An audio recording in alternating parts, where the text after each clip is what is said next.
अस्सलाम वालेकुम। इस वीडियो में हम लोग डिस्कस करेंगे बीएस इंग्लिश सेमेस्टर 2 का topic what is language, design features, nature and functions of language.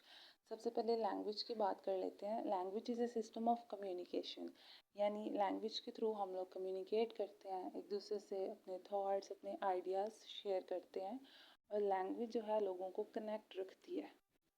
ये लैंग्वेज की डेफिनेशन होगी। इसके बाद अब हम करेंगे डिज़ाइन फीचर्स ऑफ लैंग्वेज।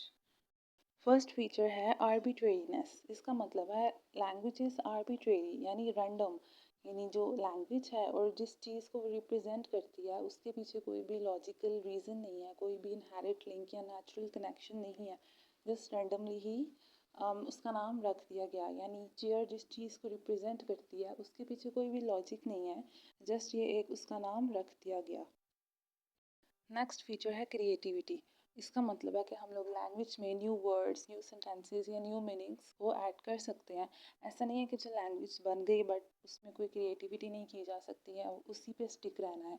इसमें क्रिएटिवनेस की जा सकती है, जैसे कि अब किसी ने कोई नई चीज़ इन्वेंट किया, उसका नाम पहले लैंग्वेज में एग्जिस्ट नहीं करता है, सो उसका नाम क्रिएट किया जा सकता है। उसके अलावा नए सेंटेंसेस क्रिएट किए जा सकते हैं, जैसे कि पहले होता था I am going to do this, अब उसकी जगह कहा जाता है I am gonna do this. इसके अलावा न्यू वर्ड्स ऐड किए जा सकते हैं। न्यू मीनिंग्स किस तरह से ऐड किए जा सकते हैं, जैसे मेटाफोरिकल लैंग्वेज होती है, she is a shining star. तो शाइनिंग स्टार का रियल मीनिंग तो कुछ और होता है बट मेटाफोरिकली इसका मीनिंग चेंज हो जाता है। सो इस तरह से लैंग्वेज में क्रिएटिवनेस की जा सकती है। नेक्स्ट है डिस्प्लेसमेंट। इसका मतलब है कि लैंग्वेज में हम लोग पास्ट, प्रेजेंट, फ्यूचर हर तरह की बात कर सकते हैं। ऐसा नहीं है कि जो काम हो रहा है उसी के मुतालिक बात करनी है। हम पहले वाली जो हमने पास्ट में किया है उसके बारे में भी बात कर सकते हैं, जो हम फ्यूचर में हमारे प्लान्स हैं उनको भी डिस्कस कर सकते हैं। और इसके अलावा ऐसी चीज़ें भी डिस्कस कर सकते हैं कि जो हमने रियल में नहीं देखी या जिनकी एग्जिस्टेंस डाउटफुल है, जैसे कि मरमेड्स हैं और फेरीज हैं, और जो कुछ प्लेसेस हैं जैसे जो हमने नहीं देखी, जैसे हेल, हेवन, ये चीज़ें हमने नहीं देखी लेकिन हम इनके बारे में डिस्कस कर सकते हैं, बिकॉज लैंग्वेज हमें ऐसी चीज़ों को डिस्कस करने के लिए भी अलो करती है कि जिनकी एग्जिस्टेंस डाउटफुल है, यानी हमें नहीं पता वो एग्जिस्ट करती हैं, या ऐसी चीज़ें जो किसी ने देखी नहीं है। नेक्स्ट है कल्चरल ट्रांसमिशन। इसका मतलब है कि लैंग्वेज इंसान अपने कल्चर से सीखता है। ऐसा नहीं है कि नेचुरली ही लैंग्वेज सीख के पैदा होता है। आपके कल्चर में जो भी लैंग्वेज बोली जाएगी आप वो सीखते हो, ना कि नेचुरली लैंग्वेज आपको ऑलरेडी आती है। नेक्स्ट है डुअलिटी। इसका मतलब है कि लैंग्वेज के दो फंडामेंटल एस्पेक्ट्स हैं, एक सरफेस स्ट्रक्चर और एक है डीप स्ट्रक्चर। सरफेस स्ट्रक्चर का वो है यानी जो फिजिकल साउंड है जो हम लोग बोल रहे हैं, या हम लोग जो वर्ड सेंटेंसेस लिख रहे हैं या बोल रहे हैं।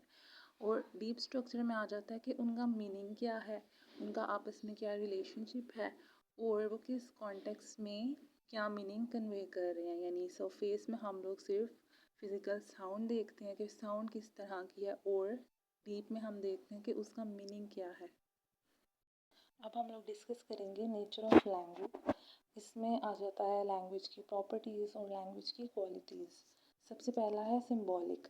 सिंबॉलिक लैंग्वेज जो है उसमें हम लोग सिंबल्स का यूज़ करते हैं आइडियाज़ को और कॉन्सेप्ट को रिप्रेजेंट करने के लिए। जैसे कि साइन लैंग्वेज होती है, या फिर लोगोज़ होते हैं, किसी भी ब्रांड का लोगो उस ब्रांड को रिप्रेजेंट करता है। या मैथमेटिकल सिंबल्स होते हैं जैसे प्लस माइनस का सिंबल, उसके अलावा ग्रेटर दैन और स्मॉलर दैन का सिंबल, यानी कि वो सिंबल आइडियाज़ को, वर्ड्स को रिप्रेजेंट करते हैं।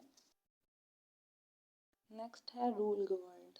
इसका मतलब है कि लैंग्वेज बहुत सारे ग्रामेटिकल रूल्स को, सिंटैक्टिक रूल्स को फॉलो करके बनती है। हर लैंग्वेज का अपने रूल्स होते हैं और हर लैंग्वेज रूल्स को फॉलो करती है। और जो सिंटैक्टिक रूल्स हैं और जो सिमेंटिक रूल्स हैं वो हम इनकी वीडियो में डिस्कस करेंगे।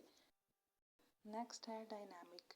डायनामिक का मतलब है कॉन्स्टेंटली चेंज, यानी कि लैंग्वेज जो है वो कॉन्स्टेंटली चेंज होती है, इवॉल्व होती है डिफरेंट कॉन्टेक्स्ट के अकॉर्डिंग और कल्चर के अकॉर्डिंग। नेक्स्ट है मल्टी मॉडल, यानी कि लैंग्वेज जो है उसको डिफरेंट मोड्स के थ्रू एक्सप्रेस किया जा सकता है, यानी कि लिख के भी, बोल के भी और जेस्चर्स के थ्रू या किसी इमेज के थ्रू भी हम अपनी बात को कन्वे कर सकते हैं। नेक्स्ट हम लोग डिस्कस करेंगे फंक्शंस ऑफ लैंग्वेज। लैंग्वेज का सबसे पहला और मोस्ट इम्पॉर्टेंट फंक्शन है वो है कम्युनिकेशन। लैंग्वेज के थ्रू हम एक दूसरे से बातचीत करते हैं, अपनी इंफॉर्मेशन, अपने थॉट्स, फीलिंग्स एक दूसरे तक कन्वे करते हैं। नेक्स्ट फंक्शन है एक्सप्रेशन। लैंग्वेज हमें अलो करती है कि हम लैंग्वेज के थ्रू अपनी आइडेंटिटी के बारे में जानते हैं, अपने कल्चर के बारे में जानते हैं, और लैंग्वेज जो है वो एक एक्सप्रेशन है कि कौन कैसा सोचता है और कौन किस कल्चर से बिलोंग करता है। नेक्स्ट है सोशलाइजेशन। ये लैंग्वेज एक इम्पॉर्टेंट रोल प्ले करती है कि हम लोग सोसाइटी में इंटरेक्ट कर सकें एक दूसरे से, यानी सोसाइटी में हमारा जो रोल है हम उसको पूरा कर सकें। नेक्स्ट है कॉग्निशन। कॉग्निशन एक मेंटल प्रोसेस है जो हमें चीज़ों को समझने में और उसके अकॉर्डिंग रिएक्ट करने में मदद करता है। तो जो लैंग्वेज है ना वो हमारे कॉग्निशन को काफ़ी ज़्यादा इन्फ्लुएंस करती है, यानी हम क्या सोचते हैं, हमारा क्या पर्सपेक्टिव है, हमारी क्या थॉट्स हैं। लैंग्वेज हमारे पर्सपेक्टिव को इन्फ्लुएंस करती है, हमारे थॉट्स, हमारे आइडियाज़ को काफ़ी ज़्यादा शेप करती है और इन्फ्लुएंस करती है। नेक्स्ट है पावर एंड कंट्रोल। लैंग्वेज के थ्रू अगर कोई बहुत पावरफुल पर्सनालिटी है तो अपनी पावर दिखाने के लिए भी लैंग्वेज का इस्तेमाल करती है, और इसके अलावा लैंग्वेज लोगों को मैनिपुलेट करने के लिए भी इस्तेमाल होता है, सोशल कंट्रोल को मेंटेन रखने के लिए भी लैंग्वेज का इस्तेमाल होता है। यहाँ हमारा फर्स्ट टॉपिक कंप्लीट होता है, और अगले लेक्चर में हम लोग करेंगे व्हाट इज़ लिंग्विस्टिक्स। और इस वीडियो के नोट्स जो हैं वो आपको डिस्क्रिप्शन बॉक्स में उनका लिंक मिल जाएगा और पिन कमेंट में भी लिंक मिल जाएगा।